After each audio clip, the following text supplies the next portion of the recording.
Pada video ini, kita akan belajar mengenai hipotesis statistik. Sebelum mengenal lebih jauh, kita harus tahu terlebih dahulu apa itu hipotesis. Hipotesis berasal dari bahasa Yunani yang terdiri atas kata hipo, yang artinya sementara, dan tesis, yang artinya pendapat atau teori. Jika dimaknai secara bebas, maka hipotesis adalah pendapat yang kebenarannya masih diragukan atau bersifat sementara.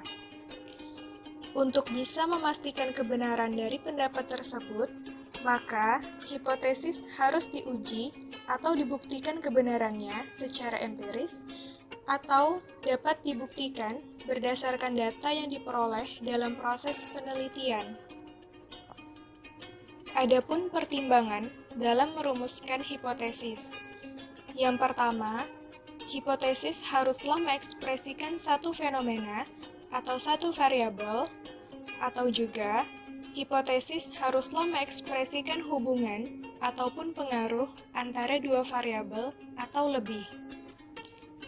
Yang kedua, hipotesis harus dinyatakan secara jelas atau bersifat spesifik. Dan yang ketiga, hipotesis dapat diuji secara empiris atau dapat diuji berdasarkan data. Menurut bentuknya, hipotesis terbagi atas 3. Yang pertama, hipotesis penelitian atau HA. Yang kedua, hipotesis operasional atau HO. Dan yang ketiga, hipotesis statistik. Pertama, kita akan membahas mengenai apa itu hipotesis penelitian atau HA. Hipotesis penelitian atau HA yaitu anggapan dasar peneliti terhadap suatu masalah yang sedang dikaji. Pada hipotesis ini, peneliti menganggap hipotesisnya benar.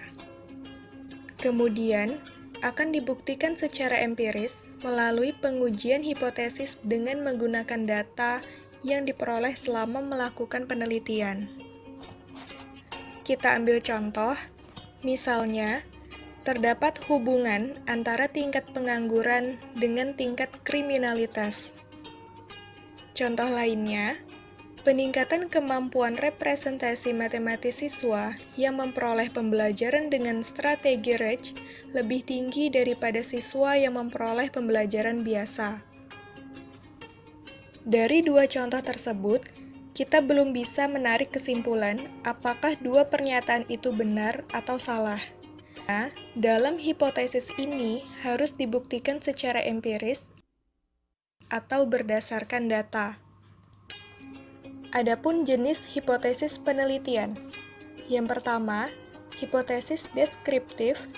Yang kedua, hipotesis komparatif. Dan yang ketiga, hipotesis asosiatif.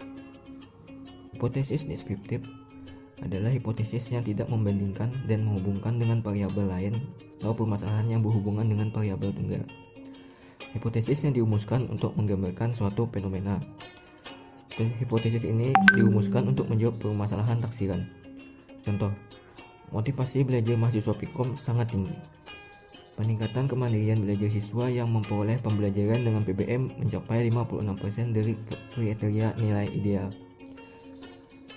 Hipotesis deskriptif yaitu misalnya ada seorang peneliti yang ingin mengetahui bahwa apakah jamu merek A yang dijual di pasaran mengandung bahan kimia berbahaya. Maka peneliti tersebut kemudian menyusun sebuah rumusan masalah sebagai berikut. Apakah jamu A merek A yang dijual di pasaran mengandung bahan kimia berbahaya? Di dalam penelitian tersebut, variabel yang digunakan ialah variabel tunggal, yaitu jamu merek A yang dijual pasaran.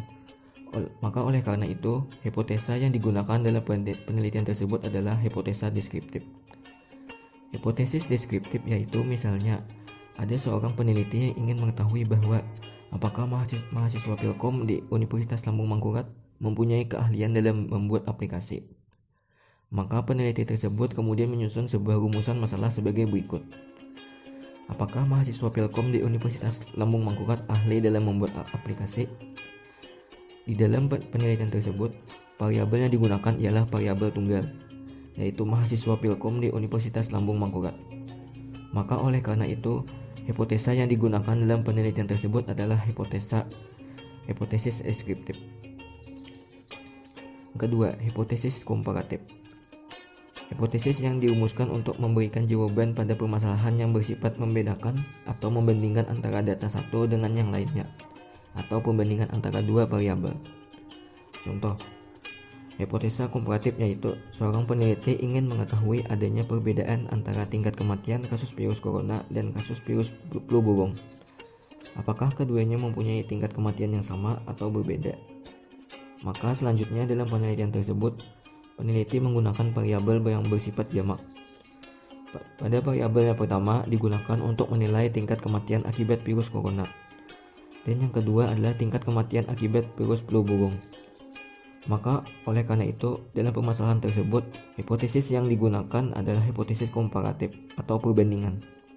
Sebab di dalamnya berisi tentang perbandingan antara dua variabel, yaitu tingkat kematian akibat virus corona dan tingkat kematian akibat virus flu burung. Terdapat perbedaan kemampuan pemrograman web antara mahasiswa lulusan SMA dengan lulusan SMK. Terdapat perbedaan semangat kerja antara pegawai kontrak dengan pegawai tetap. Itu adalah contoh dari hipotesis komparatif. Yang ketiga, hipotesis asosiatif. Hipotesis ini dirumuskan untuk memberikan jawaban pada permasalahan yang bersifat hubungan atau pengaruh, atau sebuah jawaban sementara untuk menjawab pertanyaan adakah hubungan antara dua variabel penelitian. Contoh, ada seorang peneliti yang akan meneliti apakah tingkat keparahan akibat infeksi virus corona berhubungan dengan usia penderita. Sehingga peneliti tersebut akan membuat rumusan masalah sebagai berikut. Apakah tingkat keparahan akibat infeksi virus corona berhubungan dengan usia penderita? Maka dalam rumusan masalah tersebut, variabel yang digunakan dalam penelitian adalah variabel jamak. Pada variabel yang pertama adalah tingkat keparahan akibat infeksi virus corona, sedangkan variabel yang kedua adalah usia penderita. Maka oleh karena itu, dalam menjawab permasalahan tersebut, hipotesa penelitian yang digunakan adalah hipotesis asosiatif. Sebab di dalamnya mengandung makna untuk menilai adanya hubungan antara dua variabel penelitian. Menurut sifat hubungannya, hipotesis asosiatif terbagi menjadi 3 jenis, yaitu hipotesis hubungan simetris, hipotesis hubungan sebab akibat, dan hipotesis hubungan interaktif. Yang pertama, hipotesis hubungan simetris. Hipotesis yang menyatakan hubungan bersifat kebersamaan antara dua variabel atau lebih tetapi tidak menunjukkan hubungan sebab akibat. Contoh, pertama, terdapat hubungan antara keaktifan mahasiswa di dalam kelas dengan prestasi belajarnya. Yang kedua, terdapat hubungan yang positif antara banyak penonton sepak bola dengan tingkat kerusuhan. Yang kedua, hipotesis hubungan sebab akibat. Hipotesis yang menyatakan hubungan sebab akibat antara dua variabel atau lebih. Contoh, yang pertama, tingkat pengangguran berhubungan dengan tingkat kriminalitas. Yang kedua, tingkat pendidikan dan pengalaman training secara bersama-sama berhubungan dengan kemampuan kerja. Yang ketiga, hipotesis hubungan interaktif. Hipotesis hubungan antara dua variabel atau lebih bersifat saling mempengaruhi. Contoh, terdapat hubungan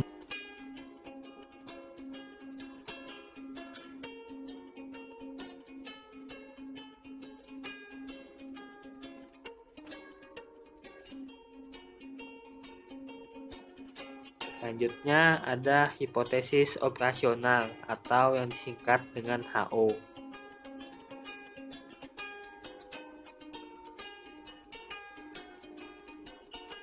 Hipotesis operasional merupakan hipotesis yang bersifat objektif.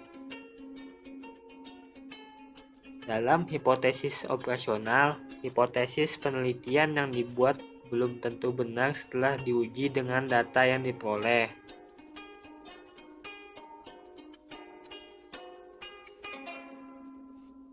Hipotesis operasional adalah hipotesis yang menyatakan ketidakbenaran atau membantah dari suatu fenomena atau menyatakan tidak ada hubungan antara dua variabel. Hipotesis operasional digunakan untuk memberikan keseimbangan pada hipotesis penelitian.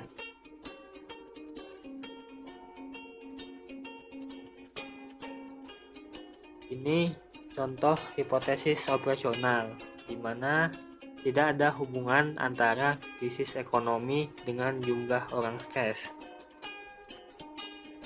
Bisa kita lihat bahwa hipotesis ini membantah hubungan antar dua variabel, yaitu variabel krisis ekonomi dengan variabel jumlah orang stres.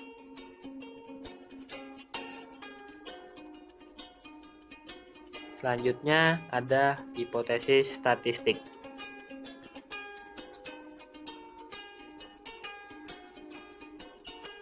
Hipotesis statistik merupakan anggapan atau pernyataan yang mungkin benar atau tidak mengenai suatu populasi dengan dugaan tentang parameter atau ukuran, baik rata-rata, varians, maupun proporsi.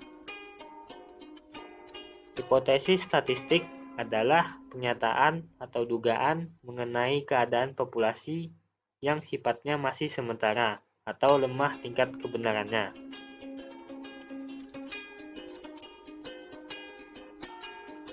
Jenis hipotesis statistik. Hipotesis statistik terbagi menjadi dua, yaitu hipotesis nol dan hipotesis tandingan. Hipotesis nol merupakan hipotesis dugaan awal dengan simbol H0. Sedangkan hipotesis tandingan memiliki nilai yang berkebalikan dengan hipotesis nol dan memiliki simbol H1.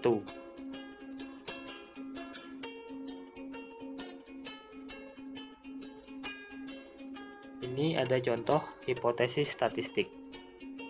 Seorang dosen mengatakan bahwa rata-rata nilai yang diperoleh mahasiswa di ujian mata kuliahnya tidak ada yang lebih dari 70. Apakah itu benar? Hipotesis nol menyatakan bahwa rata-rata siswa memiliki nilai kurang dari sama dengan 70. Sedangkan hipotesis tandingan menyatakan bahwa mahasiswa memiliki nilai lebih dari 70.